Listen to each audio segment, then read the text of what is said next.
So பொதுமக்கள் இராணுவம் வெளியிடக்கூடிய செய்திக்குறிப்புகள், மத்திய அரசு வெளியிடக்கூடிய செய்திக்குறிப்புகளை மட்டும்தான் நம்ப வேண்டும். நமது தொலைக்காட்சிகளில் ஆங்கில தொலைக்காட்சிகள், தமிழ் தொலைக்காட்சி, இது இந்தி தொலைக்காட்சிகளாக இருந்தாலும், தமிழ் தொலைக்காட்சிகளாக இருந்தாலும் நீங்கள் அந்த செய்திகளை முழுமையாக நம்பிவிடாதீர்கள் என்று நான் சொல்கிறேன். குறிப்பாக மற்ற சேனல்களையெல்லாம் விட தந்தி டிவி பற்றி இந்த நேரத்தில் பேசியாக்க வேண்டும். நேற்று நைட்டு எனக்கு காலையில் எந்திரிச்சு தான் பார்க்குறேன். பாகிஸ்தான் இராணுவ தளபதி முனீர் பதவி நீக்கம், அரஸ்டட் அப்படின்னு பதுங்கு குழிக்கில் பதுங்கினார்.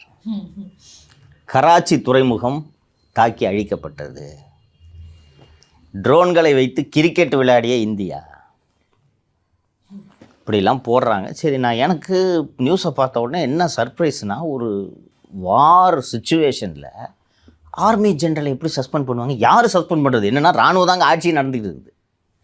யார் சஸ்பெண்ட் பண்ணுவான்னு எடுத்து பார்த்தா அது மாதிரி எதுவும்